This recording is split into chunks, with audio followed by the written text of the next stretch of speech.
Your meeting, Madam Chairman. What was that? Good to go.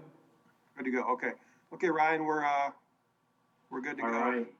All right. Let's go ahead and call this meeting to order. All right. First thing on the agenda, approval of minutes. Did everyone get a chance to look at the minutes from our last meeting? Any objections or anything additions? If not, can I get a motion to approve the minutes from the last meeting?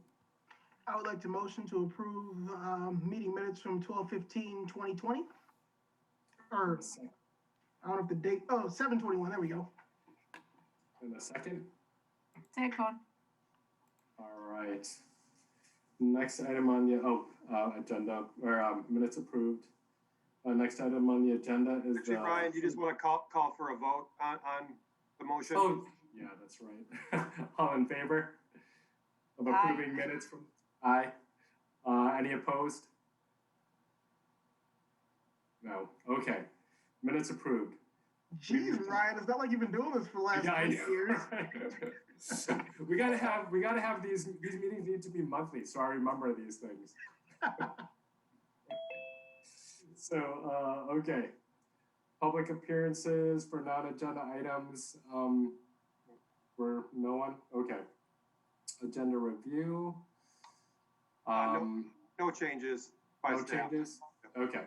All right. So agenda items we'll go with a 2020 awardee, project status, Wade. Yeah, let me just bear with me here. So hopefully everyone can hear me okay. If not, let me know. Yeah, I did include a memo in the packet. Hopefully folks had a chance to read through that. I will just kind of work off that memo today for our agenda, paraphrase some of that, and we'll kind of use that as a framework for our discussion. So agenda item A, I just want to try to zoom in here a little bit. I just wanted to give the committee an update on status of 2020 awards, given all the societal issues we've been dealing with in terms of COVID. So yeah, hopefully folks can see our little table there. Whoops. It is also in the packet. Yep. All right, bear with me. There we go. So yeah, so basically we have, I guess it's 8 awards this year, as folks know.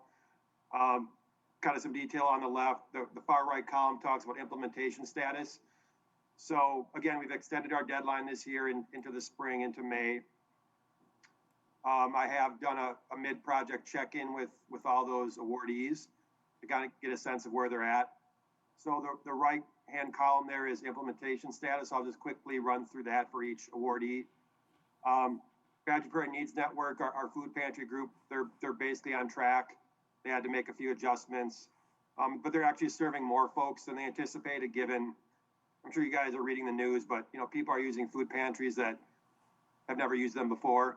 So I think they're on pretty good footing. Big Brothers Big Sisters, generally on track. They've had to convert some programming to remote, based on, again, what's happening. Boys and Girls Club, they've been a little slower to get going. A lot of they kind of had their dental program. It's premised on in-person contact. They have done work. And talking with them, they're anticipating doing more work during the holiday season as well as in February. So I think they think they'll meet their goals. Catholic Multicultural Center. Now this is a food training concept in person, so they have not been able to start the project at all. I'm going to check back in with the program manager in early January to get a sense of if she thinks they can start this year or maybe not. So I'll keep the committee updated on that. Girls on the Run. Again, they've had to make some adjustments, convert some programming to remote, but overall they're on track. Latino Academy of Workforce Development, their project was premised on in-person, educational classes. They were proposing in person. They've had to wait, but they think come January they will go ahead, and they will determine at that point whether it'll be in person or remote. But they are envisioning a January start and then a completion by this spring. Newbridge, that's our senior focus group. It was really about getting Latinx seniors together in terms of a support group. And talking with them, they have not started yet because, again, their programming is essentially in-person based. They do not anticipate being able to complete the project this year. They did inquire about rolling their funds over to next year. So that's something I want to discuss with the committee and get your sense of, is that something we want to explore, or do we just call it, exit out for this year? And the last group, Unidos, they're right on track, in terms of their project. So with that, again, I think, most folks are on track. I think the exceptions would be Latino Academy, which we'll hope to start in January. Catholic Multicultural Center, which they're still up in the air. They may start early next year, but we don't know yet. And then Newbridge is basically saying this year they aren't going to be able to do the project. So with that, I can answer any questions or take any comments the committee might have.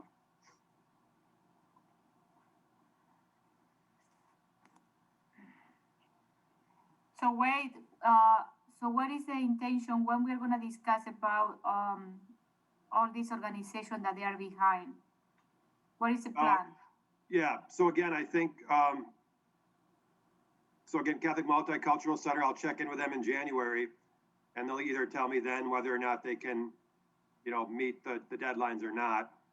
And then Newbridge is saying they cannot meet the deadline, they can't do their project. So they're asking if their award can be rolled over to 2021. So I'm comfortable with everybody's status at this point. And I think the only question is the committee interested in exploring a rollover for Newbridge and potentially Catholic Multicultural Center? Another question before we move to that solution. In number one, you said that the project deadline to reporting has been extended to May 3rd. So they have until May 3rd to report for the grant? Yeah, we discussed that Okay. at the last meeting, and yep. Okay. Yep. And again, and I think what we also discussed is, I think we all thought things would be further along now than they are with COVID. So, come early spring, we'll see where things are. But if I'm getting some feedback, again, I think most folks are on track, but if there's interest from a few folks about asking for another deadline extension, that's something we can discuss then too. But as of now, it's May. Ryan, question? Go ahead, Dorothy. Thank you. If we chose to extend this into next year, are you comfortable as the staff person in being able to continue tracking this along with putting together and tracking a program for next year? Yeah, I mean, I think from a staff efficiency standpoint, what I would probably propose is, again, I think 6 of the 8 projects will be completed by May. Assuming the other 2 can't be completed by May, I would rather just cut the 2020 deadline in May and then roll over those two awards to as part of the 2021 program. Does that make sense? I'd rather not try to create another deadline extension for 2020 unless it's, like maybe a month or 2. I don't want to drag it out into fall of next year. Then I think it just gets hard to track.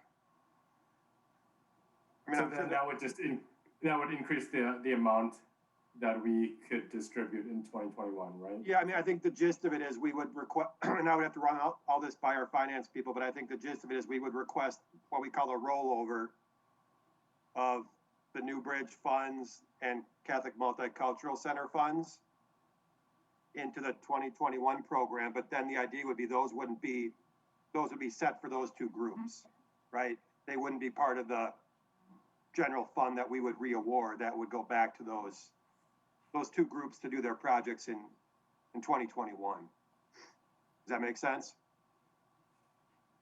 I see. Yes. So they would still go to the same agencies, same amount, all that Yeah. stuff. It would just Again, have a different timeline. Okay. Yeah, again, that's just just look at it like I guess we could call it a 1-year extension for those two groups, right? So it's basically allowing them to do their 2020 project in 2021 because of COVID. I think I like that idea. I don't know, other people have thoughts? I wouldn't have a problem with it as long as between you and finance, you can work it out appropriately between yourselves. Yeah, just so folks are clear, so that would be option A. I guess option B would be, you know, an extension into 2020 for those two groups. Option C would be cutting them off and saying, sorry, you know, no money this year. If you want to reapply next year and be part of our competitive process, you can do that. So I guess those would be, in my opinion, the three options. Personally, I'd be cool with it, as long as A moves along as flawlessly as, let's say we get X amount of money and this money was still set aside from the 2020 award letter, and it doesn't take away from anybody that would like to apply. I think from that standpoint, I'd be just fine with it. But I would also, with kind of the caveat of, once you are able to start making progress, I want to see documentation stating what it is that you've actually been doing during this time. Don't just look at it as I've got a 1-year extension. I can wait a little while before I start getting the ball rolling. Yeah, no, and I've talked with both groups, Nate, and they both, I mean, they want to get going, but they, you know, their programming is essentially in-person, close contact type stuff, and they just, given county guidelines, you know, they can't do it. So yeah, they're chomping at the bit. They have to follow guidelines. So yeah, and I think they would be ready to roll, you know, as soon as county guidelines allow for that to happen. So. Ryan? Oh, sorry. Go ahead, Dorothy. I didn't see you there. I think I would prefer to eliminate C, and not talk about just cutting people off.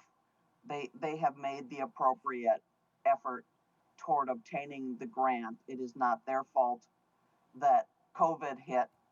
So I do not want us to make a determination that we're going to cut them off.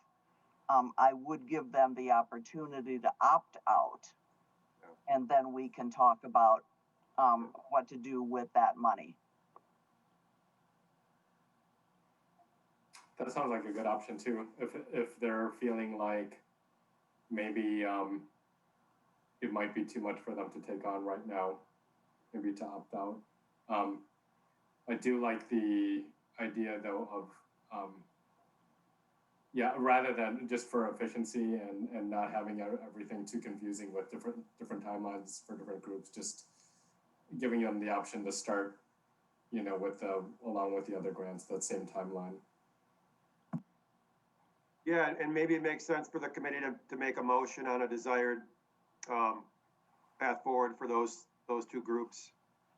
And then what I can do, you know, depending on what you guys tell me to do or what the motion is and what's approved, I will check in with those groups. And then when we come back and meet in a couple months to review the 2021 applications, I can let you know either they want to, you know, cut the cord and move on, or they want to get, you know, they want to roll over to 2021. So I can give you an update at our next meeting as well.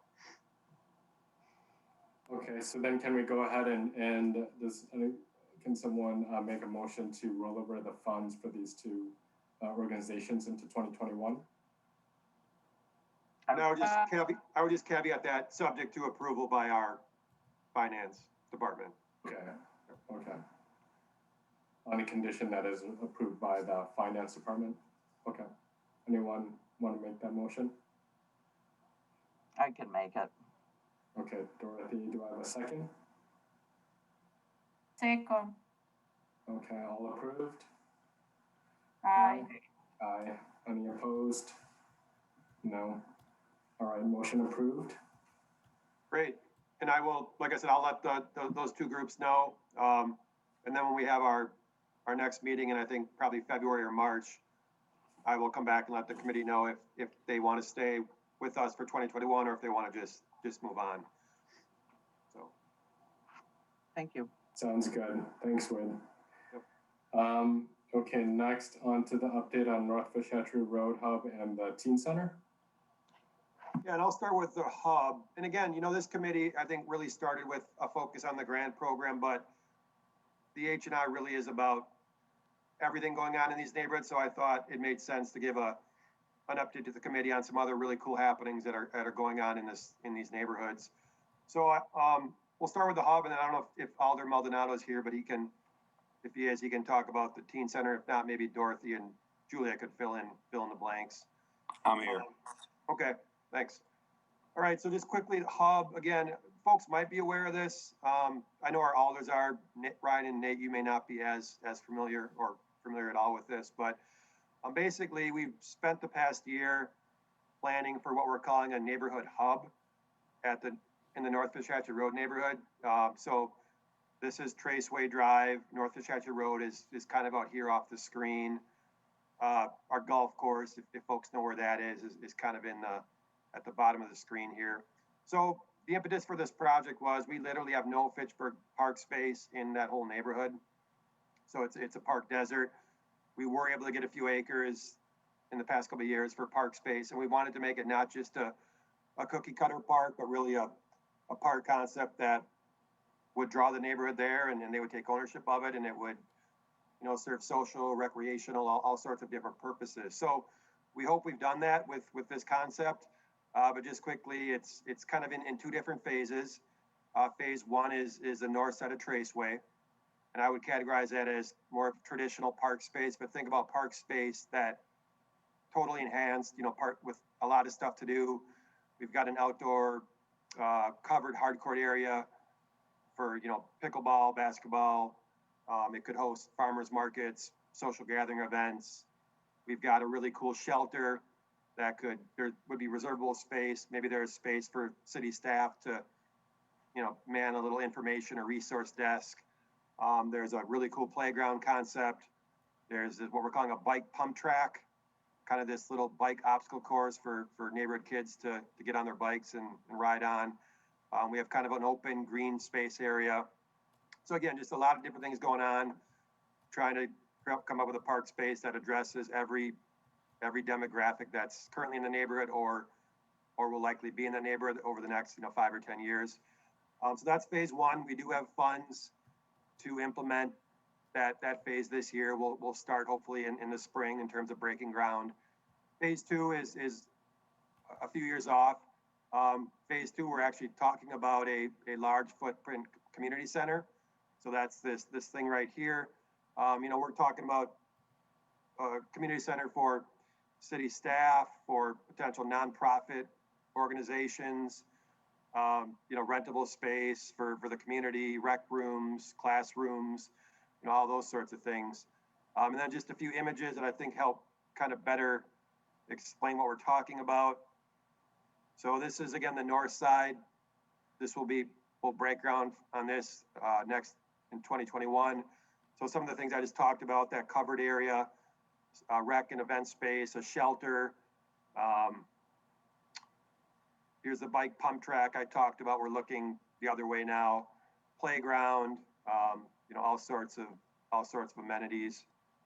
And then, yeah, I guess this would be that community center we're talking about, the phase two on the south side of Traceway. So again, just some really big picture park planning that I think has been long overdue for that neighborhood. As staff, I'm just incredibly excited about this project, and you know, we've got a lot of neighborhood feedback. We've been at this a year. We're going to get more feedback, and everyone I've talked to, you know, the school up there, City of Madison, everyone seems to be really excited about it. So we hope to pull it off and make it a space that, you know, really, again, is essentially a hub for the neighborhood. So with that, yeah, I can certainly take any questions or comments that the committee might have. Ryan, can I speak? Yep, go ahead, Julia. So the other thing I want to mention, Wade, is that, you know, for the bike track, you know, I sent you an email last week or 2 weeks ago about that there are some funding for installing some bike amenity in parks. Maybe we should consider that option, even though most of the money to cover this phase one is coming from park fees. But I think if we can get additional money for the, for the bike track, a grant, it will be great too. Yeah, I totally agree, Julian. I think staff's, we're gonna go after at least probably 2 or 3 grants. Okay. And to your point, yeah, there is city money for this, but whatever money we can get in grants and then maybe hopefully put some of that money back into the city coffers for other things, that's our goal, so. And also for the community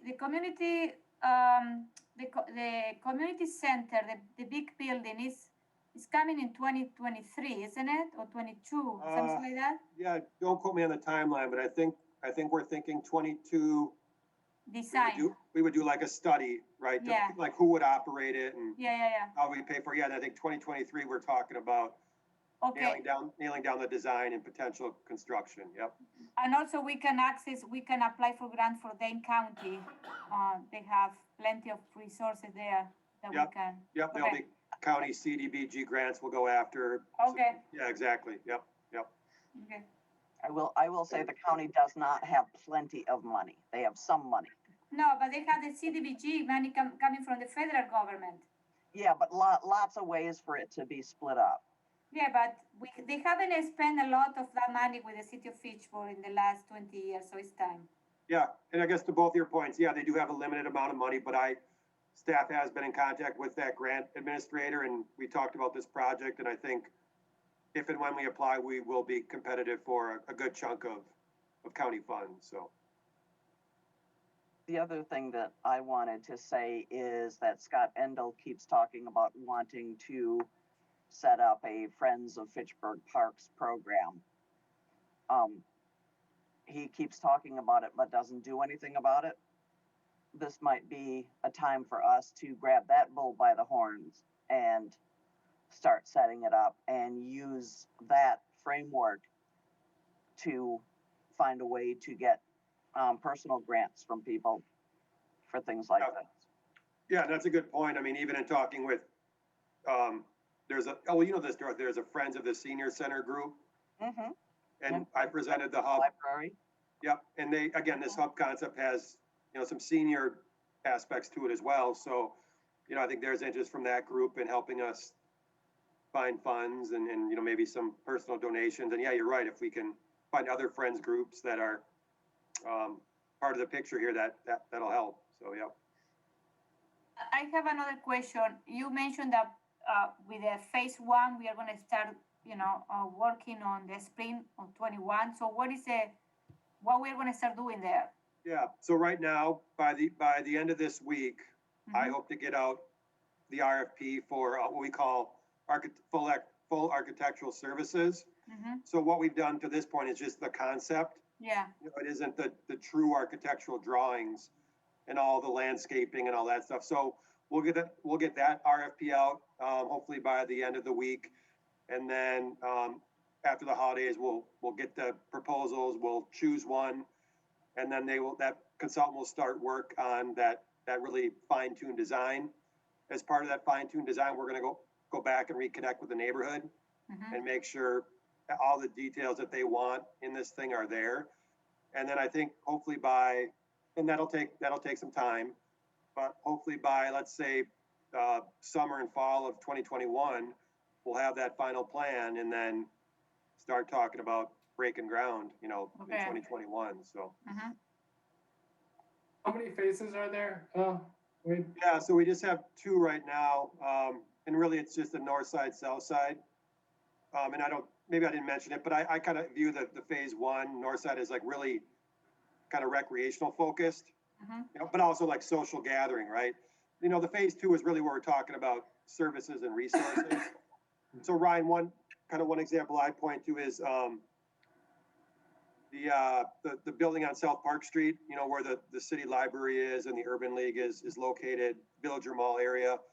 I think in my mind's eye, I think this building could look similar to that in terms of who's in there and what kind of services are being provided. So yeah, so those are kind of the two phases right now. So then, just out of curiosity, then Wade, so for phase two, would that be like I guess for lack of a better term, a hub or a nucleus spot for like the navigators to work out of? Yeah, great question. I actually think that in phase one, so let me just bear with me here.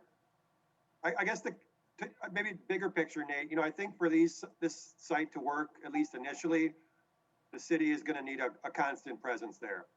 Whether it's just kind of eyes on the property and like resource, being that point of contact and resource, information contact. So I'm even envisioning like in our second phase of design, carving out a space in this building. So this is the north side for like a little cubicle, a little space for city staff to sit. So maybe from like, I don't know, noon to 3 o'clock or maybe, 3 o'clock to 5 o'clock on weekdays. We have a navigator there. So yeah, basically a space for city staff. And then to your broader point, I think on the south side, yeah, we're talking, navigators, maybe parks and rec people. I don't want to speak for the departments, but maybe a senior center person, maybe a library person, almost like a city hall north kind of thing, Okay. and then also nonprofits, yeah, all sorts of contacts and resource points at that south side facility. Beautiful.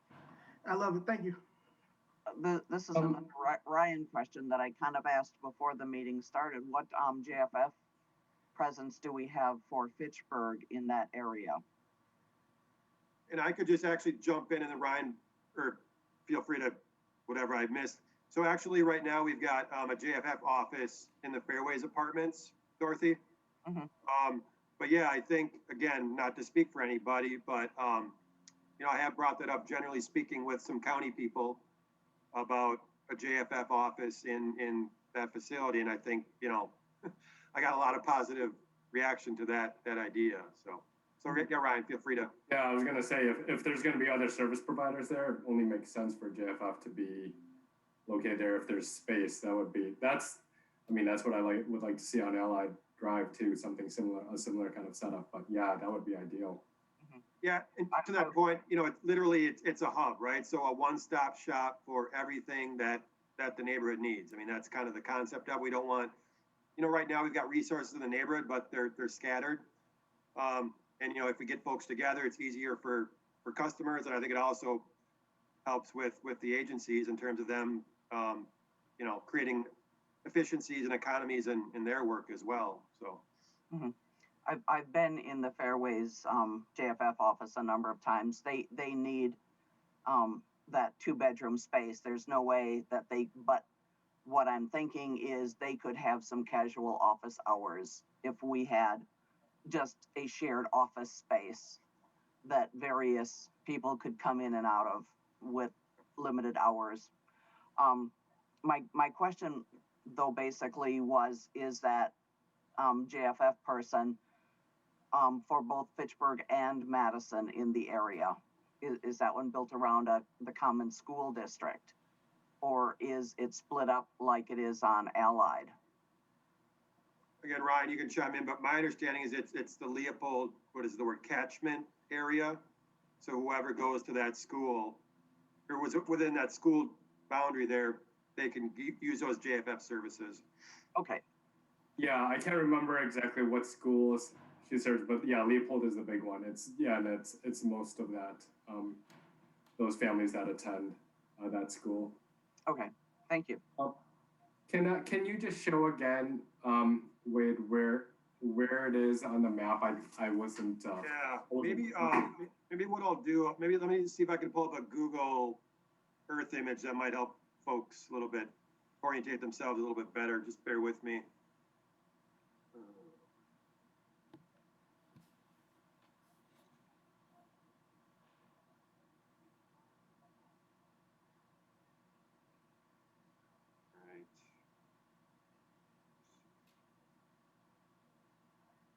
Okay, let me stop that share. I'll share.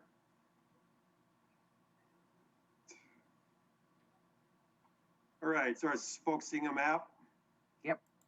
Yeah, so Ryan, this is our big golf course up there.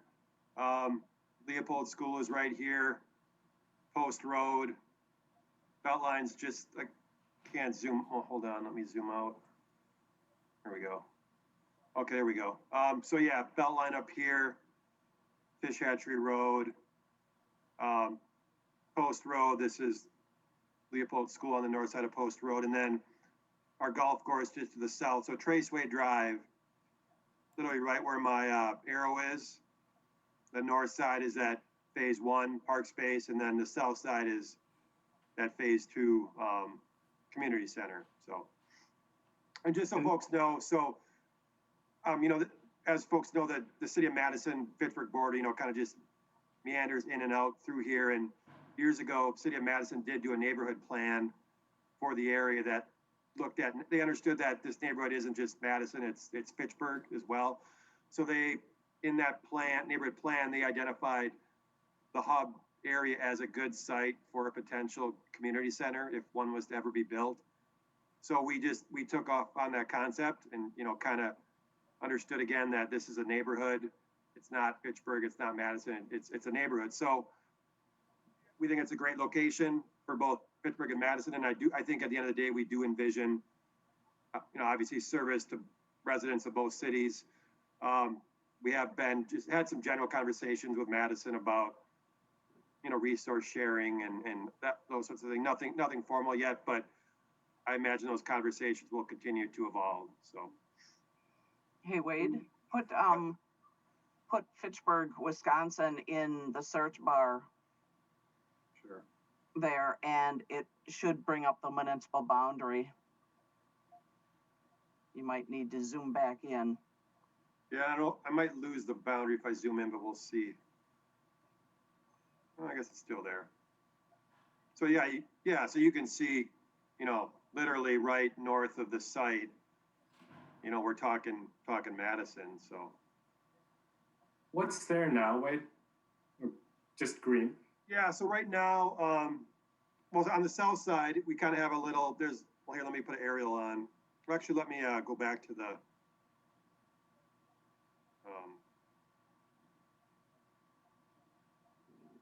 so yeah, so this is from our, kind of our deliverable. Let me just centered here. So again, this is Traceway Drive. This is Post Road. Just out of the view here is a driveway to Leopold School. So this is kind of our project area. So this north side, again, the phase 1 is I think years ago there were some apartment buildings there. Now it's just vacant space and like a parking lot. And then the south side it gets a little bit more complicated, but the area where we're kind of planning the neighborhood center is kind of in this area here, kind of the green and white area. So we got our golf course clubhouse down here, or excuse me, down here. We've got a leasing office for the apartment buildings over here. There's like a swimming pool for the neighborhood center over here, for the apartment buildings down here. So that is a good point. We would, if we do proceed as planned with the south side, we would have to somehow acquire this property where these tennis courts are.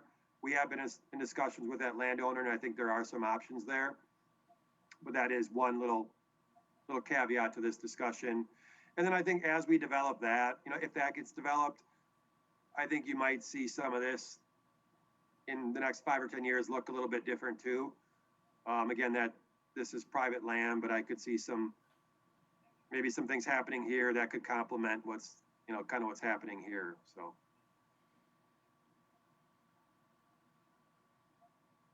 Okay. Any other questions at all? I was just gonna say, I've long had on my agenda to change that swimming pool into another splash pad. Yeah, oh, and good point, Dorothy. I think one feature we're talking about that we haven't fleshed out totally yet on the north side is, yeah, like not a full scale splash pad, but like kind of a smaller water feature, you know, in the playground.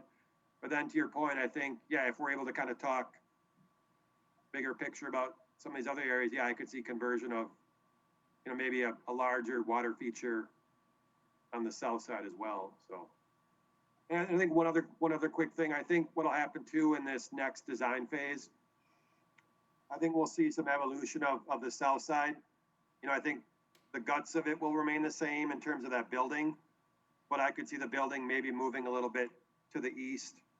Right now we've got a lot of parking, or to the west, excuse me. Right now in our concept, we have a lot of parking that probably won't be needed if this thing gets developed. So I think we'll just think about better use of space on the south side, again, to make sure that everything we're doing down there is usable, good space for the neighborhood. Probably mention High Line right there. Oh, yeah. So right here, you don't see it on this map, but if you go to Google Maps, you'll see it. This is about a new 4-story senior housing complex. And obviously, again, we envision those folks as users of this site.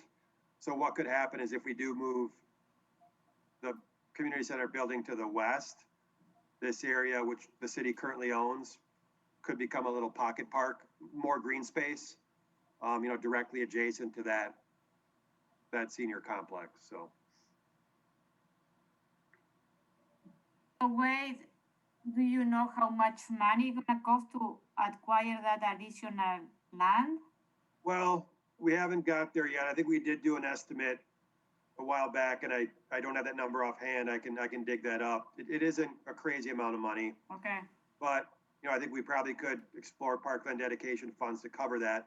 But I think another option there is so EJ Plesco, they own most of the land in the area, and they are, you know, doing redevelopments. And if there is redevelopments that create, you know, new housing units, there would be requirements for oh, yeah, parkland dedication, right? So Yeah. one option would be money acquisition. Another option would be acquisition through parkland yeah, dedication. So yeah, yep. okay.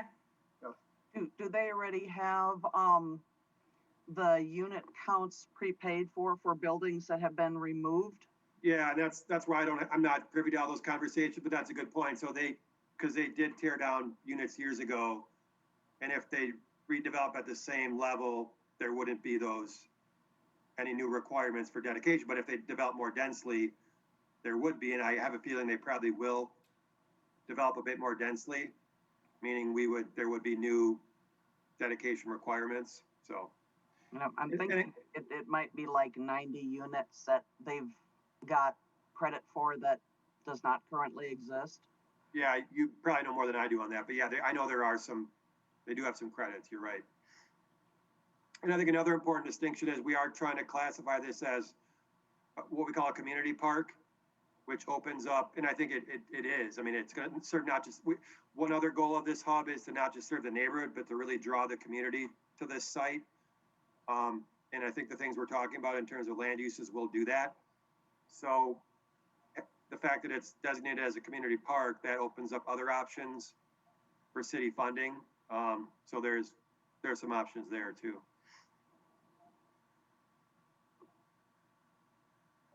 Okay. Thanks, Wade. Lots of good stuff happening. Good. Yeah, again, just wanted to keep the committee up to speed on that. And maybe with that, so Joe, you are on the line, is that right? Joe? Yes, I'm driving, so Okay. just got my phone to the side of me while I talk.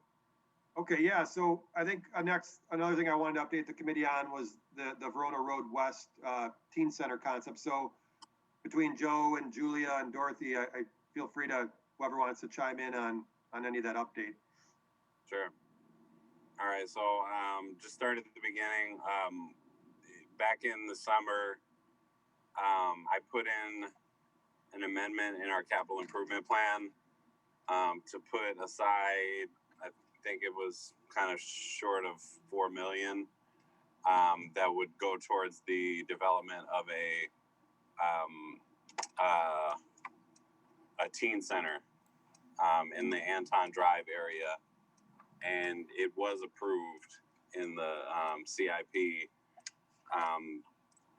Fast forward to August, September, October, the budget came out, and it wasn't included in the mayor's budget, but we did get an amendment in there to cover one part of that project, which would be a study, a community engagement study of young people as well as families and maybe even service providers in that particular area to determine the best use for the space, what kind of amenities should be there, and kind of maybe what organizations would be best to be in there. And that was approved at a reduced level from what I initially proposed.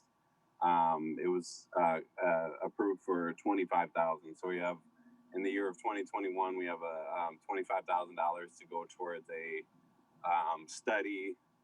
I, talked to, some local organizations and or some local kind of companies who do this type of work, this community engagement work. And, I'm estimating that'll probably cover, between 150 and 200 participants. And, I want there to be an engagement process that is culturally relevant, culturally specific. I'm going to try to share my screen here. I cannot start screen share while the participant is sharing. Wait, can you give me permission to share? Yeah. No, I've not, hold on one sec. Let's see here.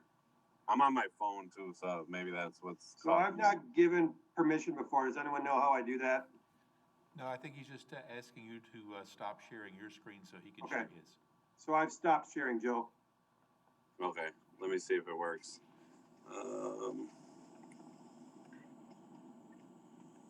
Okay. All right. So I went into the Verona school district.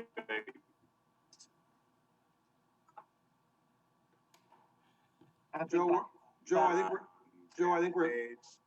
And I live in the neighborhood. Joe, we're losing you. You can't see it. We can see it, but we can't. I don't know if that's too much data and we can't really hear you, or maybe you're driving. Let me pull over. Okay. Can you all hear me now? Yep. Good. Okay. So I ran the numbers on it, and essentially, there are about a little under 600 young people that live in between 13 and 18 that live. I included all of District 1. I included part of Madison that feeds into the Verona School District. And I also included the Dunsmarsh neighborhood, the Anton Drive area, as well as the Jamestown neighborhood, and sort of that northern part of northwestern part of Fitchburg that borders Raymond Road. Obviously, this doesn't include like students in MMSD who live in the city of Madison, which would be real close to the site. But as you can see, there are a lot of teens in this geographical area, and demographically, about half of them are eligible for free reduced lunch, and over 80% are students of color. So I think to do a robust engagement process, we would want to make sure we're really capturing a good number of teens that live in this area, and just asking them what they want to see, including them in part of the potential design process, and just kind of listening to their voice, particularly during COVID, of what their biggest not only needs are, but also what their wants are. So I am looking to what I would like to do is to engage with this committee in order to number one, draft up some sort of request for proposals to find a company to do this, and two, in the long term, be, sort of a sounding board for this process, because, the first thing we need to do is collect information. The next thing we need to do is use that information to sort of guide what the next steps are. And in my mind, the next steps are, we should look at a space. There's a lot of vacant spaces along Anton Drive. A lot of them are pretty large. And, second, state the case that, and this is in the capital improvement plan, so the council agreed that this is a priority, to say when we get to that point, we need to purchase a building, we need to start renovating a space. And similar to, the discussion about the hub, look for nonprofit agencies that will, be good for this space. And I was looking at the former Roughing It in Style building. I think it's about, I want to say like 18,000 square feet or so. It's renovated, it's finished, it's got a lot of wide open space, and it's also got a lot of individualized rooms.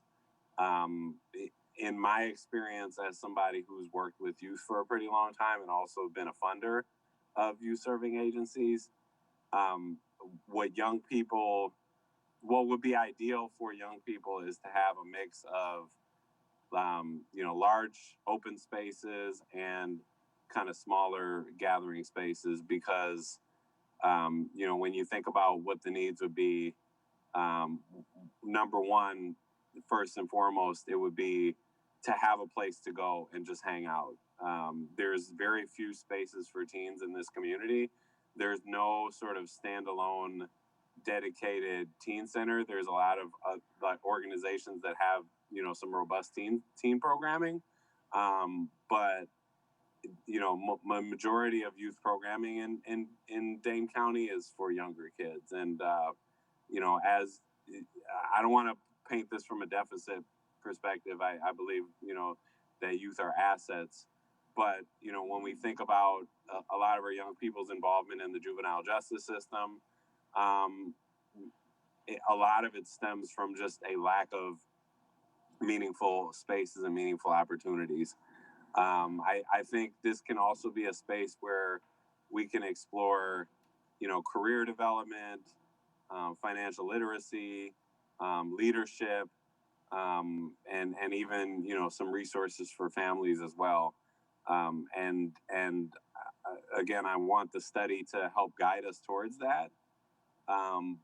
But the study is really the first step to getting us there. And I have ideas for, some companies that we can engage in that process that would work, side by side with Wade and other city staff, to give us some really good, information that we can bring back to the H&I committee as well as the council.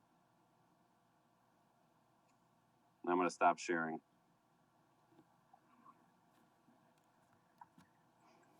So the teen center is not, it's on hold, right? That's where things are at with that. And the what is approved is the study, the funds for the study, correct? And it's basically half of the study is funded. No. Yeah, and another thing, I don't know if it's appropriate to talk about it now, but another thing that Alder Krause and Alder Radafrada brought up was that there is some unspent funds in the H&I committee. So if it is a desire of this committee, we could use some of those funds to make this study whole. One of the companies that I was reaching out to in particular says that in their sort of methodology for getting participants in community engagement studies, that they actually work with local youth serving agents or local nonprofit organizations actually recruit and, give some stipend to participants to be a part of the study. So, I mean, it could be, I think, an opportunity to engage young people in a meaningful design process, and also, give them some sort of, financial incentive as well, because, as you all know, there's a lot of families and youth that are suffering under the pandemic. So I think it would give us information, but it could also help people. A two-part question, if you don't mind. Once the money is obtained, how long are we thinking the study is going to take, for one? And then for two, post-study, what's the next steps of implementation? Yeah, I mean, I think I would like to see a study get started as soon as possible, and I think it really depends on what company we're engaging and what their capacity is to be able to take us on. The company that I'm referring to is Equity by Design. They were responsible for doing community engagement around the Black Women's Wellness Center, as well as they're currently doing one for Law Park, the design of Law Park down by Monona Terrace. And I mean, I've talked to Annette, and she's willing to get started as soon as possible if we would have her. I know we have to sort of go through a fair and equitable process and do an RFP, but I think this is something that can be done relatively quickly if we invest in it. And then for me, the next steps are, because this the purchase of the building was not approved in the budget for 2021. I absolutely plan to do the same thing for 2022. Will that building be available by then? I don't know. But I would like to keep engaging the owner of that property to, see if it is still available, if we can purchase it the following year. No, I'm fine. I also think that we can, another thing that I would like to do is, if we have, good information on what a good design process would look like, I'd like to start working with Wade and other staff to, talk about, finding an architect. And to be honest with you, I don't even think that much renovation would be needed to be done, but, we could start figuring out who, we could budget out for that. And then to the third point, about what's going on with the hub, I also, it's my desire that the city will also apply for CDBG funding for this project as well.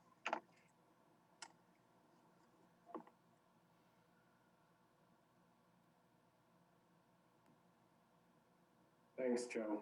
So do we as a committee, is there anything for us to do with regards to the study? So if I could just, go ahead, Joe. I think if we need to analyze 5C, it's gonna be part of that. Yeah, my goal with this item was just to give you guys a sense of what's happening and what could happen. And then in the next agenda item, we'll talk about maybe some scenarios where if the committee is interested in helping to fully fund the study, we could potentially move some money around. So this is just kind of an informational session for our next item. Okay, sounds good. So are we ready to move on to the next item then? Okay, the Fitchburg Fund implementation. Let me just share my screen again.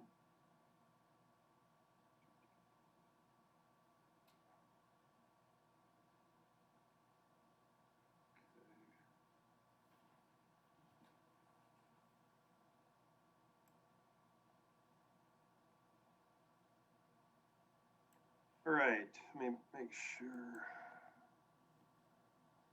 All right, so 5C, again, I'll try to, hopefully folks have read through this. I'll try to paraphrase, and if hopefully folks are understanding what's going on here. So again, Fitchburg Fund was our City United Way partnership earlier this year.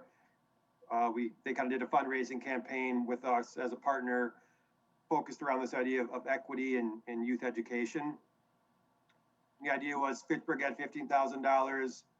Whatever United Way raised would then be pooled together.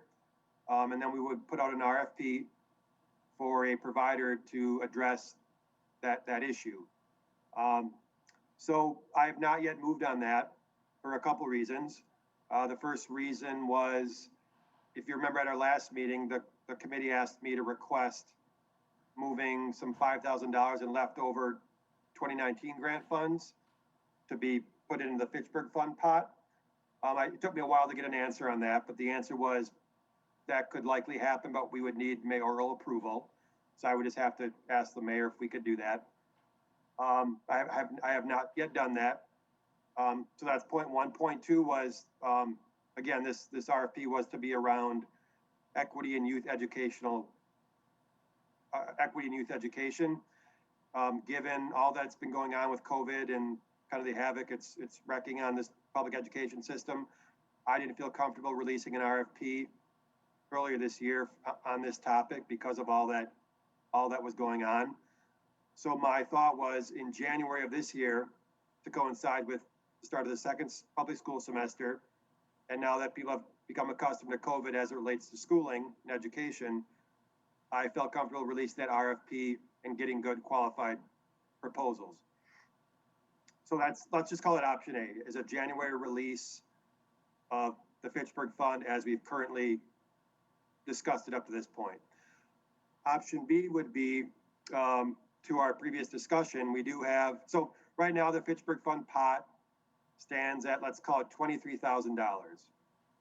$15,000 from a city allocation, $3,000 from United Way raised funds, and then the $5,000 in leftover funds, grant funds, that I still have to get mayoral approval on, but I'm assuming we can get that approval. So right now we have $23,000 in funds. One option B could be to take 15,000 of that and redirect it towards fully funding the Teen Center engagement study. So again, right now we've got $25,000 allocated. We could take 15 of the Fitchburg Fund to get 40 to fully fund that engagement study. Now, caveat there is, I did check in with United Way to see, because again, people donated under a certain premise, and now we're potentially changing that premise. So they basically said, generally speaking, they're okay with that, with redirecting funds, because they feel like it fits the broader purpose of what they were fundraising under. But they did request that if we do want to do that, I will need to connect with the donors. There's only two, and basically say, hey guys, you donated under this premise. Now we want to do this premise. It's still under the same good Fitchburg welfare umbrella, but are you okay with us using your funds for that other purpose? So again, this is all doable. There's just some hoops to jump through. So as it relates to the options, again, and I'm on the bottom of page 7 here. I think option A, again, would be to proceed with the Fitchburg Fund as we currently constructed it, meaning a release of an RFP in January 2021 for services related to equity and youth education. Option B would be to redirect portions of that fund, let's say 15,000, to fully fund the Teen Center engagement study. And then by my math, we would have $8,000 left over that could be redirected back to the 2021 general grant fund. And then with option B, I don't know what approvals are required on my end, but if the committee wants me to proceed with that option B, I am happy to inquire as to what those approvals are. Likely, probably some council approval. Option C would be something else.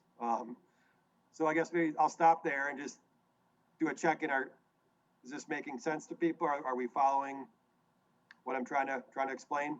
And if not, let me know where it's getting muddy. Okay, Ryan, can I speak? Yep, go ahead, Julia.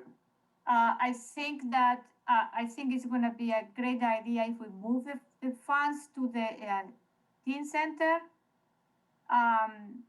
You know, the 15,000, I don't know why we cannot move the 23,000 in case that we need, you know, we have a little bit more money from the study. I don't know how much it's gonna cost, so we can do for $40,000.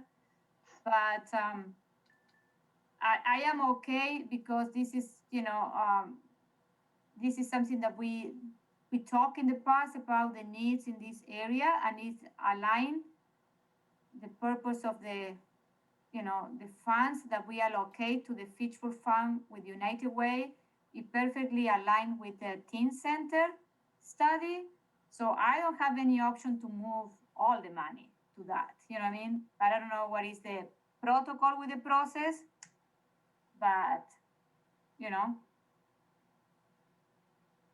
this is my. Go ahead.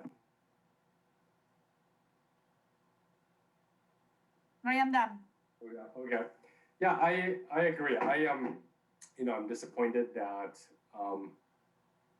you know, that the teen center at this point isn't happening.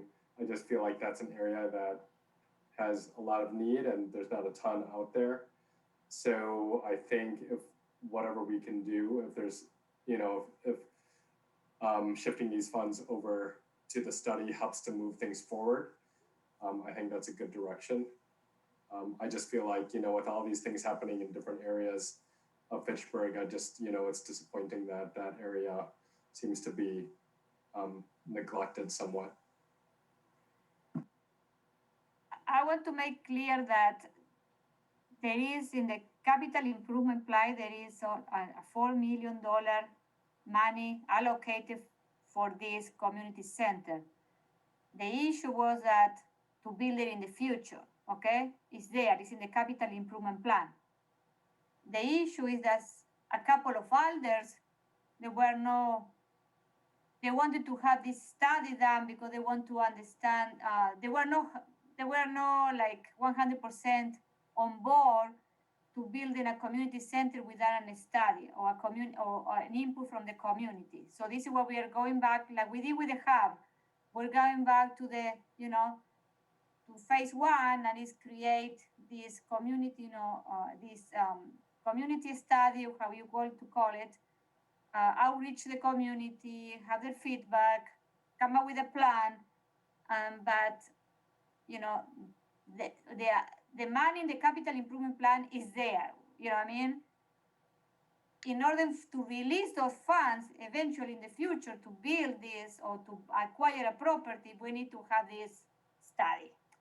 I think a lot of the elders are going to be more comfortable to releasing the funds if we have this sort of a study, you know. But I want to tell you, you know, I don't know how long I'm gonna be in the council, but I wanna be until I can build these two community centers. You know what I mean? So they're coming. Yeah, So. If I could just add on to that, Julie, I think from a planning perspective, like from my job and my profession, a study is a great first step, and in my opinion, it's a required first step. Yeah. If we compare this teen center to the hub literally has so many studies behind. I mean, probably too many studies behind it. But the idea is it took years to get to a really solid concept, and I think we're there.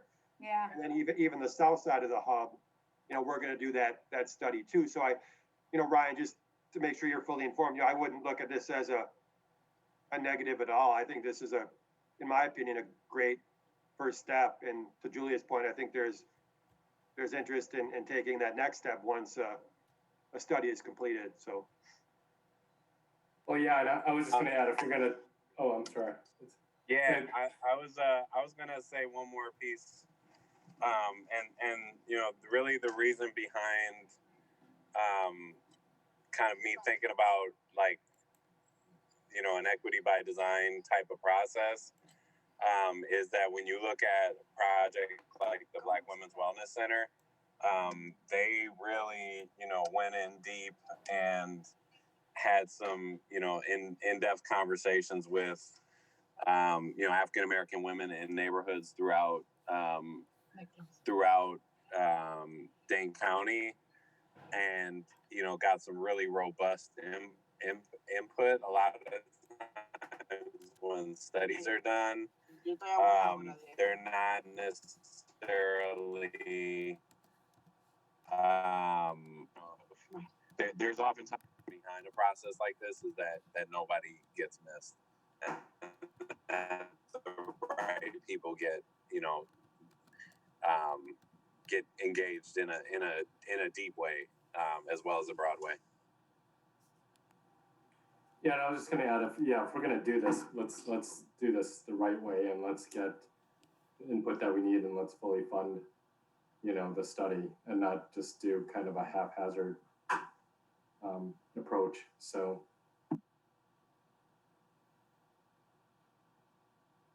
Go ahead, Dorothy.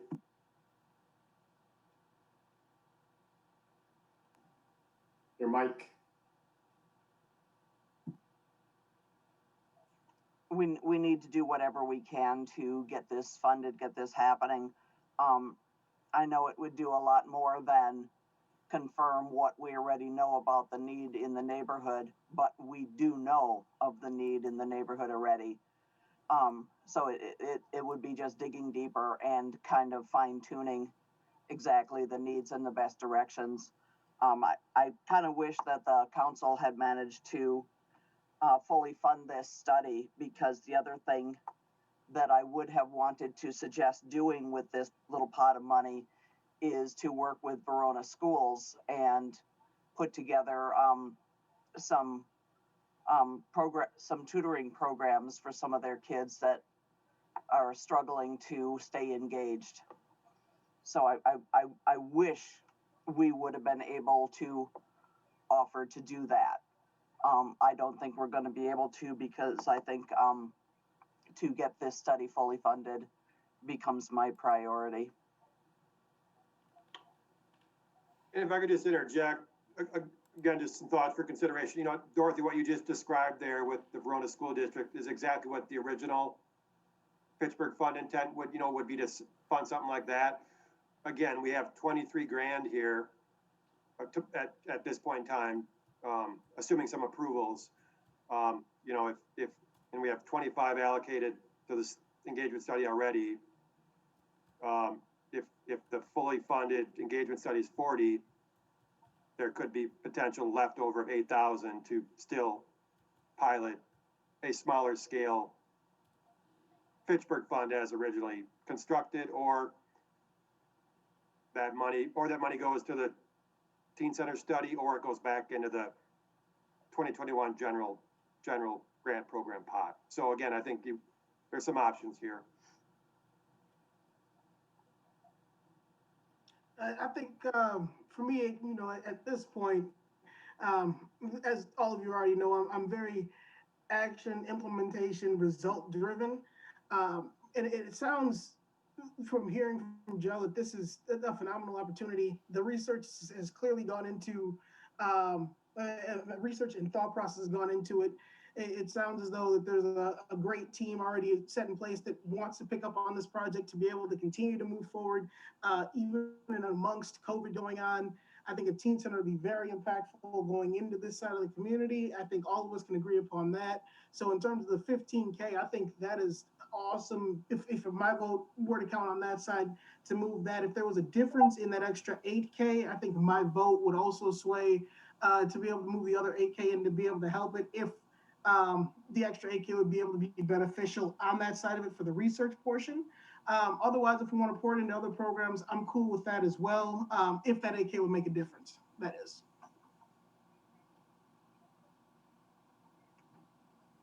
So it sounds like we're all in favor of at least using 15K to complete the funding for the study. The question is what to do with the remainder of that 8K. Any other thoughts on that? I would not be in favor of doing an RFP process for the 8K, which it sounds like we probably would end up wanting to do. I would be in favor of working toward getting permission to move that into fully funding the study as well. I think so too. Making sure that there's enough money to do just a really good, accurate, cohesive study. Would you like me to make that a motion? Yeah, I think so. Are we ready to vote on this, I think? Why don't you go ahead, Dorothy? So I move to use the 15,000 allocation to the teen center study, as well as charge Wade with getting permission for the other 3,000 plus 5,000 to also be contributed into that same effort. I would like to second the motion. Awesome. All in favor? Aye. Aye. Any opposed? All right, motion approved. Now, just to follow up, now that we sort of closed out on that one, Wade, in terms of you going back and talking to the two donors, et cetera, if it were to come back with one being A-OK and the other not, how would that go forward, or how would you work that into it? Yeah. Would that bring us all back to another discussion, or what do we do? Yeah, I mean, and at this point, I'm optimistic that there won't be any hurdles in that regard. You know, I'll be very thoughtful about my correspondence to those folks. So I guess we'll cross that bridge when we get to it, but I'm confident we can get buy-in from those donors. But yeah, I think there will be other approvals though. I have to sit down with some other staff here and figure out exactly who I need to get approvals from to do all this, to do this moving around of monies, but I will figure that all out, and then hopefully at our next meeting, give you guys an update that everything's A-OK, and then obviously I'll be in touch with Alder Maldonado, and maybe we'll have an update on a potential RFP process as well. So yeah, I think we're in pretty good shape. That sounds good. Thanks, Wade. All right, proposed 2021 program improvements. Yeah, so again, we've kind of discussed these for a while now. As we move into 2021, I want to get some closure from the committee on these. Nothing major here, stuff we've talked about, but again, we just need to make some decisions. The first idea would be to increase the project award maximum to $15,000 and generally try to distribute maximum awards. I have a couple reasons as to why I'm proposing that. The first being, when this program started, our normal allocation was about 50 grand. We had $10,000 max awards, which would, if you simple math, would equate to about 5 awards per year. Over the past couple of years, and this year is looking the same way, we're closer to $70,000 in funding. I believe this year we have 63. And I'll do the math over the next month or so to get that exact number, but I don't think we may have a little bit left over, but we'll be right around 63 or 65,000. So with that amount moving upward, on a yearly basis, 15 grand still gets you 4 to 5 awards per year. So that's something to think about. We're essentially funding the same number of awards we funded at program inception, but the money is bigger, and I think that bigger money pot allows the people we fund to do more and better work. So that's, I guess, reason number 2. Reason number 3 is from a staff efficiency standpoint. I spend just as much time on a $2,000 award as I do on a $10,000 award as I would on a $15,000 award. As an example, this year we did have a $2,000 award. I'm glad we could fund those folks. It's a worthy application, but again, I'm spending the same amount of time on that award as I am on a $10,000 award. So maybe what I'll do is I'll just run through all these ideas, and then we can go back and pick at them one by one.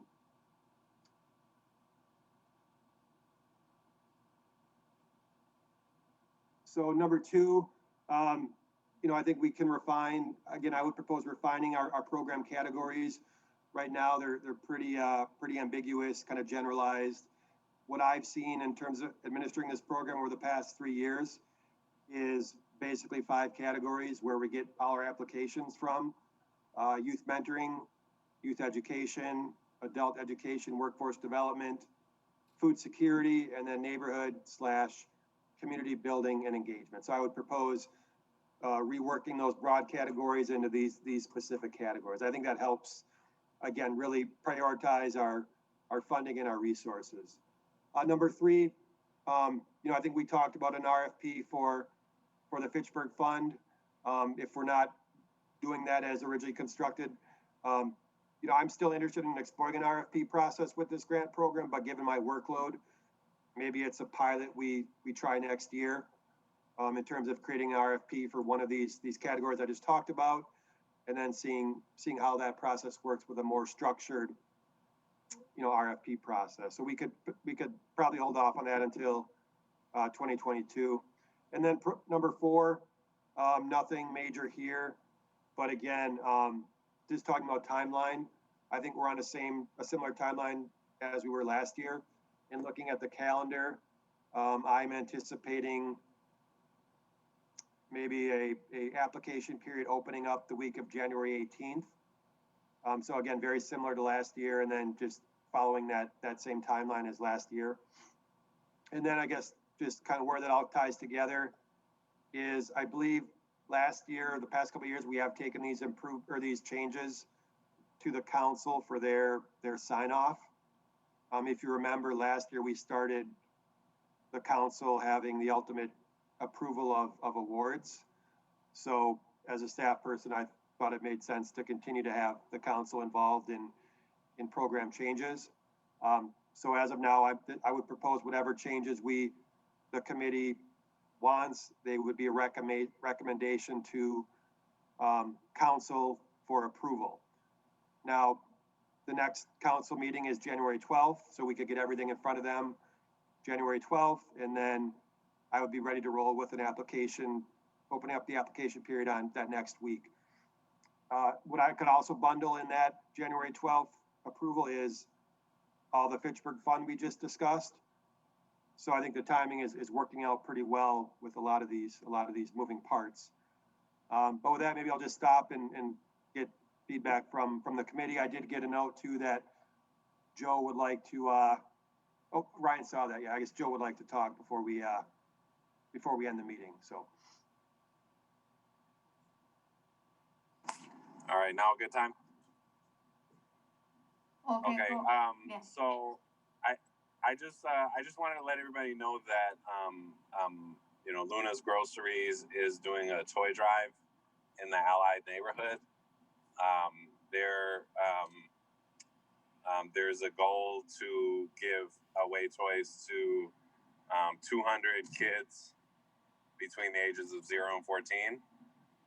So we're collecting unwrapped toys that can be directly given to Luna's Groceries, and Luna's staff will wrap them and distribute them between Christmas and New Year's.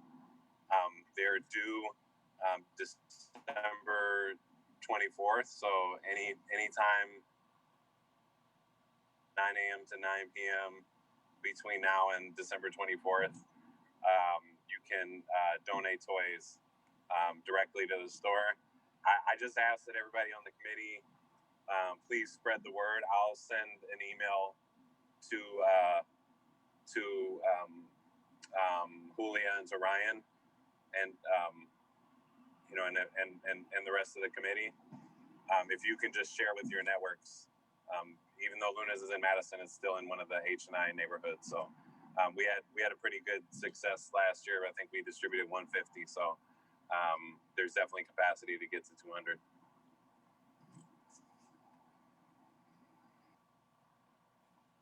Awesome. Thanks, Joe. Any questions or comments about the proposed changes?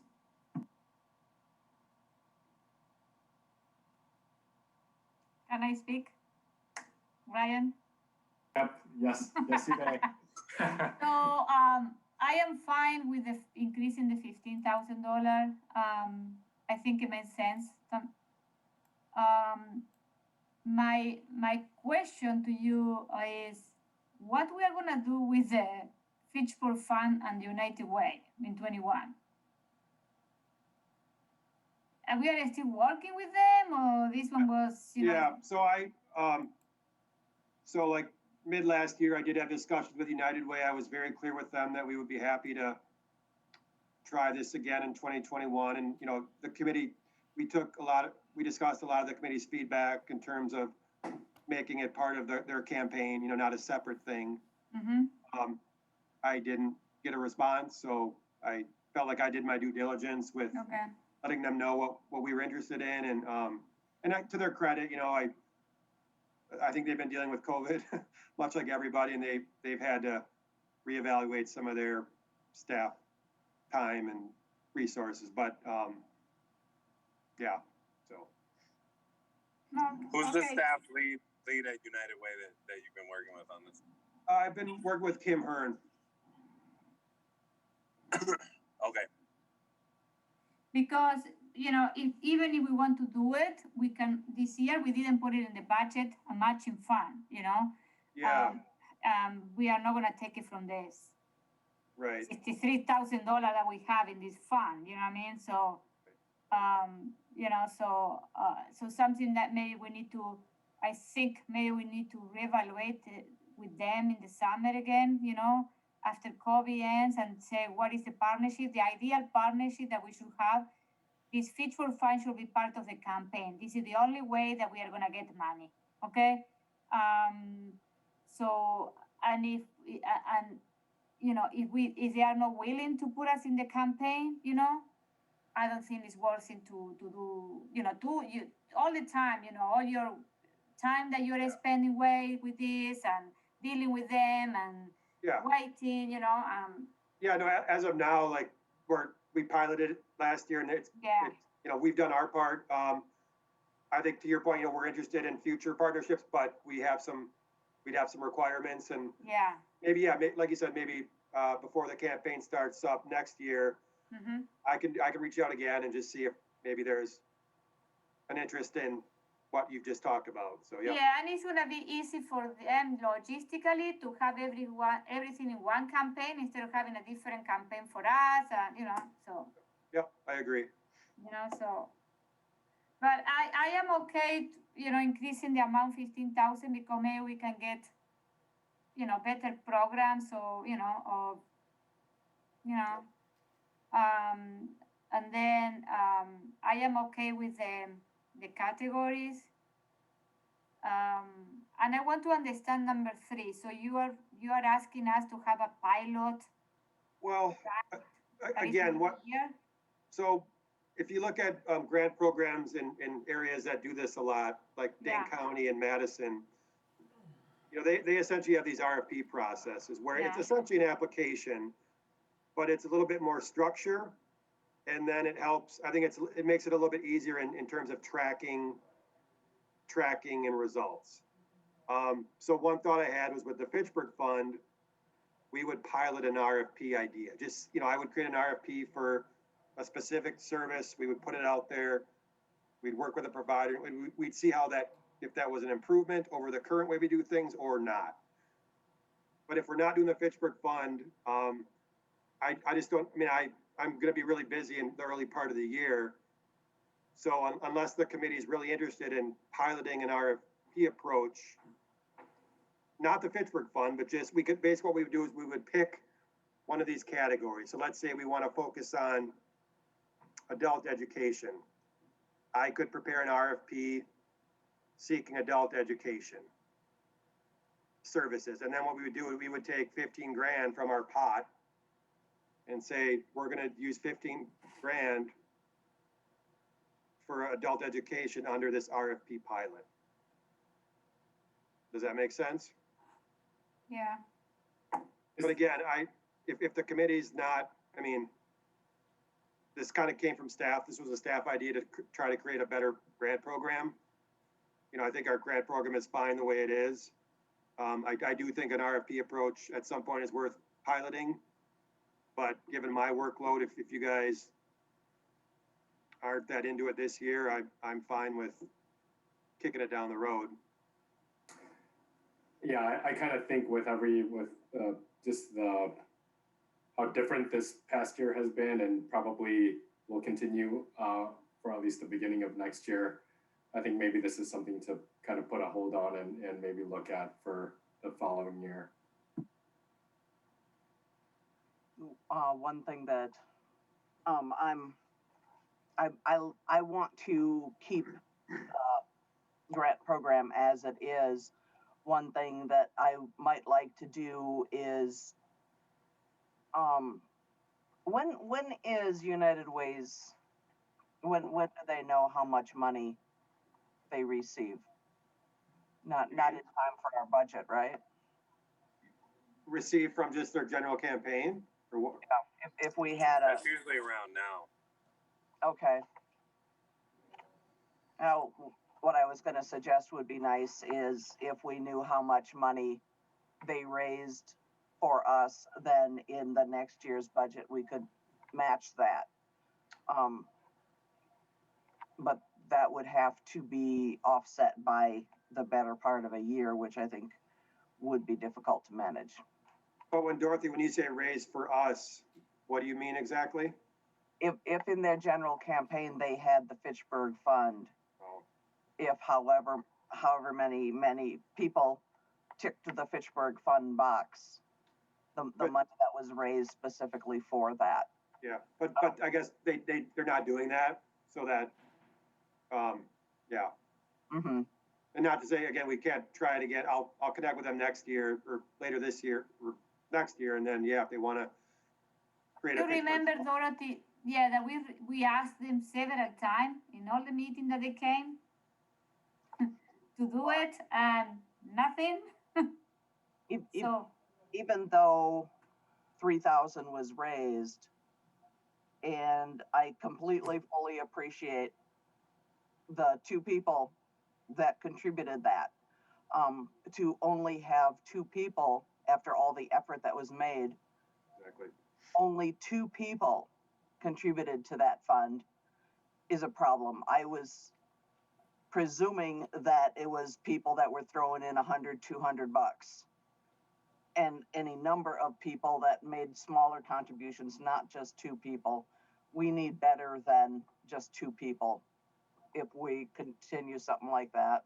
Yeah, and not to rehash that thing, but a couple thoughts there. Again, it was a pilot. It was, there was we learned a lot of lessons. I mean, we literally only had like a month of fundraising time window. We focused on businesses. We weren't able to get businesses' contact information. So it was we learned a lot. And if we tried it again, it would look different. And I think it would be more successful. But again, to Julia's point, I think where we're at, or at least where staff's at, is either make it part of the broader campaign, or it's probably not worth our time and effort. Hey, if some reason we do decide to continue that partnership or reboot it again, please consider me as a partner in that, because one part of the United Way campaign, especially during the summers, is that they'll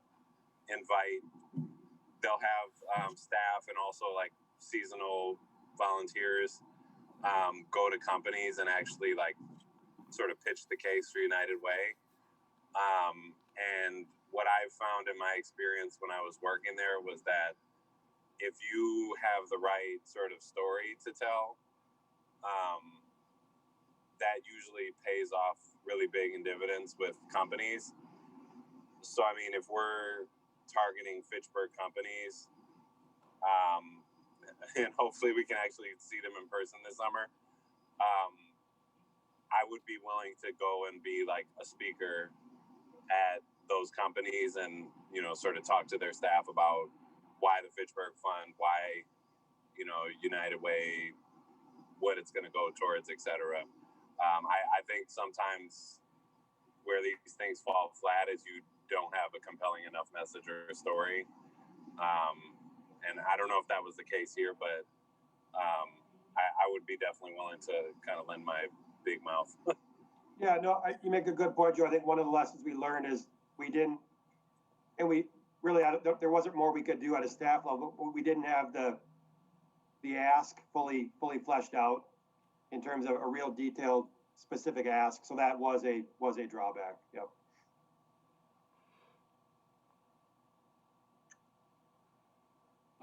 Any other comments on the proposed changes for next year? I'm on board with all of these changes, and as well as the focus areas, and holding off looking at exploring RFP until 2022. I agree with that 100%. I'd just be curious to hear about the proposal to be able to up it the extra 15,000, and if we can make that happen, that'd be a wonderful thing. And then just to be clear too, the committee's okay with me going to council for approval on these changes? Okay. I think so, yeah. Do we need to vote on anything, or? Yeah, I think it'd be good to have an action about accepting all or recommending all the proposed changes, or recommending whatever you want to recommend. And then, you know, staff will take the recommendation to council for final approval. Can I have a motion for the proposed changes for 2021? I would like to make a motion for the proposed changes for Wade to be able to bring them to council to report back to us and let us know his findings. Can I get a second? Second. All right, all in favor? Aye. Aye. All opposed? The motion is passed. So one question, Ryan, for Wade. Yeah, So Wade, you're gonna prepare a resolution to come to council the first week of January? Yep. Okay. Yep. Just like we did the same thing last year, so it'll be just like we did last year. Okay. And so then following down that same path of last year, let's say you take it to council in January, you get your feedback later in January, February. Are we then still going to meet March, or will we do another early one? Because I feel like this year we actually met twice in the beginning, or maybe it was just close to the end of 2 years ago going into this year, but there was like a time that we met pretty close together. Yeah, we had I think we had 4 meetings this year. I think part of it I got some scheduling. I forgot about some approvals we need, so I think we might have had 2 meetings in the summer that were kind of close together, or like one in the late summer, one in the early fall, something like that. But I think when we started the committee, we talked about 3 to 4 meetings, and I think that'll still hold true, per year. But yeah, I guess more specifically, Nate.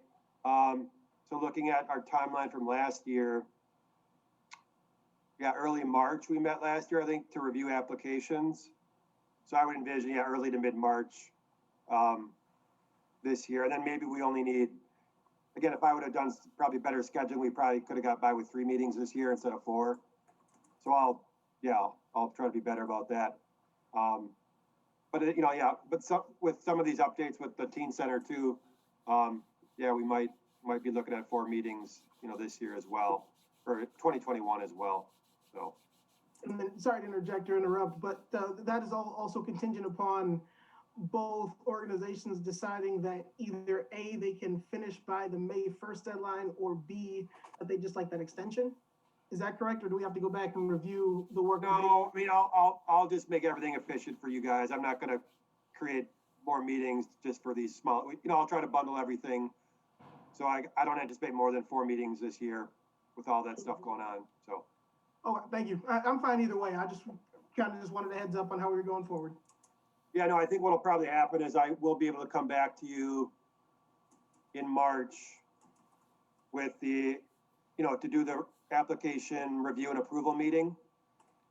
And then also let you know what's happening with those 2 2020 awardees. So, yeah. all right, thanks. Next item on the agenda, any other business? I had one thing, and then certainly if the committee has other things as well. Again, I'm fine on either way here, but, so sometimes, and this committee's new, or well, I guess we're not that new anymore, but, we meet much more sporadically or not quite as much as other committees, city committees. Other city committees normally have a standing meeting date. So like, the second Tuesday of the month at 4:00, something like that. Obviously, we wouldn't meet monthly, but I'm just wondering if the committee likes the flexibility we currently have in setting meetings, as they come up, or if you want to come, or if it's better for you all to have something set. Again, maybe we don't know the exact month, but we know it would be the third Tuesday of the month at 2:00, something like that. So I just wanted to bring that up for discussion. Again, I'm fine either way. But just wanted to know if the committee has any preferences about setting a future meeting schedule, or if we just set them as, as the need arises. Go ahead, Julia. Yeah, I will prefer to have a schedule because I have, I need to, because of my work, and also, having meeting at 2:30 for my, is too, sometimes I had to, it's very difficult for me because of my regular job sometimes. It's kind of in the middle of the day. It will be okay, I can move it like 1 hour later, it will be better because I have more flexibility to organize and reschedule my meetings and my client meetings. But usually 2:30 is too early for me. And if we are meeting, we're gonna have a meeting in the first quarter. It's gonna be during tax season, and it's in my busy time of the year for work. And if we can meet a little bit later, I will appreciate, but that's it. Yeah. I was just So gonna Julie- say- I'm Go ahead, sorry. Ryan. Go I ahead. was gonna say later gets a little tough for me because of childcare stuff. But maybe if we know, if we have something planned ahead of time, maybe I can work something around that.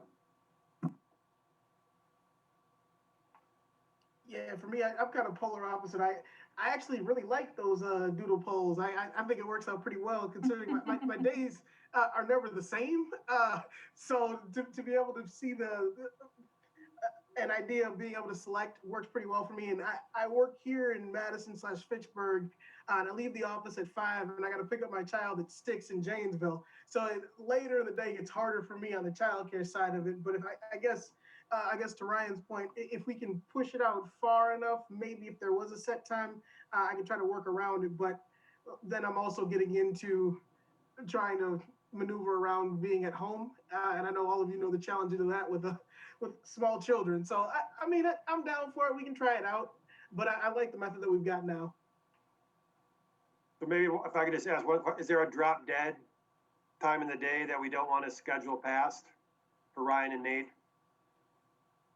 Like 4:00 or? I think for me, 4:30 would be the latest. In terms of Yeah, starting or I'm ending? sorry, ending at 4:30. Ending at 4:30, okay. Yeah, but like I said, if I can always try to, maneuver things with my wife's schedule, but it gets complicated. Nate, do you have any thoughts on that? I'm the exact same. I sort of close out business at 5 here, and then I hop in the car and get to transport. So I think that 4:30 time cutoff is just fine. But I was also not opposed to the 11 a.m.s or the 12:30 in the afternoons going into those. I guess the earlier the better after like 9 a.m. once I'm in the office works for me. But the tail end, I can't really push it past, 4:35 p.m. for an end time. And Julia, what would be a drop dead earliest time for you, like 3:00, 3:30, something like that? Yes. Oh, you're on mute. If I am the only one with that issue, don't worry about me because I forgot that you guys have kids. I don't have kids anymore, so But if you had your desired, would it be what, 3:30, something like that? Yeah, 3:30, but I know that we cannot do too much in an hour. So, but I am open to have meeting early in the morning. You know what I mean, Okay. too. Dorothy, you haven't heard from you. Any thoughts? I'm the most flexible of all. Figured you might be. You do this for a living, right? And I'm sitting at home in my home office. Okay. So, All right, well, I don't think we need to come to a decision right now, but let me just, maybe I'll think about what you all said and send out a couple options, or maybe at the next meeting, we can come up with a consensus on what we want to do moving forward. But just so I'm clear though, like, and then do we have so we kind of have a time, but is there a specific date we want to set, or just leave that open? No Monday, no Fridays. Right, yeah, obvious, yep, okay. And then, like, Thursdays tend to be slower for me, so Thursdays work better for me. Okay, but we don't want to Wednesdays go are to, kind of hectic. we don't want to go to the level of like third Thursday of the month or anything like that. We want to No. keep, okay. So basically, Flexible. just maybe some time parameters, but no date or month parameters. Is that correct? Yeah. Okay. I think because we like the flexibility that we can, Yeah, I do too.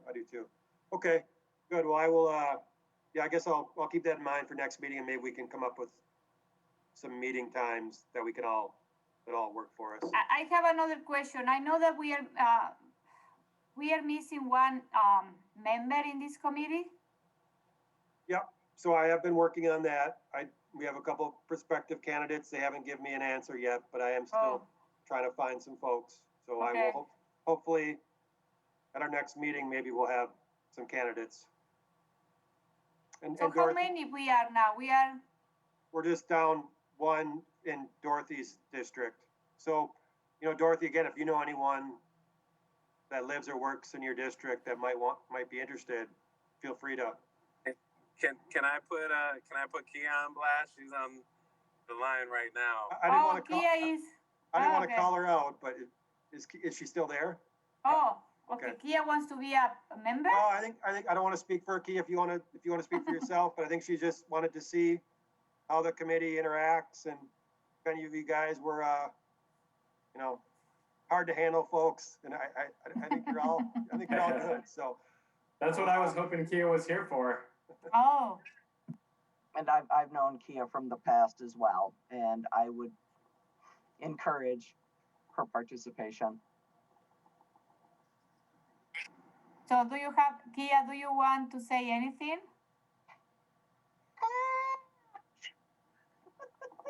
you're on mute. No, is that a no? You're on mute, Kia. Is that a no? Okay, can you hear me now? Yes. I'm considering, but I would have, based on those schedule details you just were discussing, Thursdays would be a hard no for me, any Thursday. And I am considering, however, I really have to do some deep thought about actually taking on this opportunity, because if I engage myself in something, it's my intention to give it 100%. And if I find that I'm not able to give something 100%, I wouldn't dive in. So I have to really just kind of analyze my own priorities in order to make that decision. And so the way in which I'll follow up would be with an application or without following up. So I'm going to really consider this. And you said the next meeting would be in March. So I have unless someone else, signs up for the vacancy, then I will consider between now and your next meeting if I could potentially bring my 100%. Yeah, Kia, we appreciate your consideration, and please don't worry about dates or times. I mean, my goal is to find dates and times that work for the whole committee. So don't. The thing we just discussed, don't let that be a hurdle for you. So, yeah. I'll do my best. Okay. Thank you guys for allowing me to observe today. And also, we don't meet every month like other committees, so Okay, So, it's like 3, 4 a year, I heard. yeah, Okay, It really only gets time consuming when you read the application. But then after that, it's like, mhm. I look at things 15 minutes before the meeting. I'm a former appointee, appointed by Sean Fass some years back, so I know exactly what the drill is and Oh, okay, I know what it consists of, some of the work in between the meetings and prepping and looking at the packets. I got it. okay. Yeah. Well, thanks for allowing me to be here, and I'm gonna sign off. Goodbye, all. Okay, bye. Yeah, thank you. Bye-bye. Any other business? No, Okay, any report from the department, Wade? Nope. No announcements? Yeah, I guess we'll just stay tuned for a March meeting. I'll send out a doodle poll again, and I think probably after that January council meeting, I'll just send out an email letting you guys know what's been approved. I'll be optimistic everything will get approved, so we should be in good shape. All right. I'll just add an announcement that there are elections coming up next year. There are four openings on the, or not four, like four elections that are up on the council. I believe two of the alders have declared that they won't be running again in District 3 and 4. And there's also 3 school board seats in the Verona School District, and 2 in Madison that are up for re-election, and 1 in Oregon. So, just if you know folks that have an interest in running for office or would be good, particularly in districts 3 and 4, please share that information with them. Knowing that paperwork is going to be due early in January. If people want to run, people need to do that fairly quickly. About elections, I'll also add that there is a guaranteed primary everywhere for the state school superintendent. I would strongly like to get parents and people that pay taxes into the school system to be involved in the decision making on who the next school superintendent should be. So I would encourage people to pay attention to that and vote in the primary as well as the general.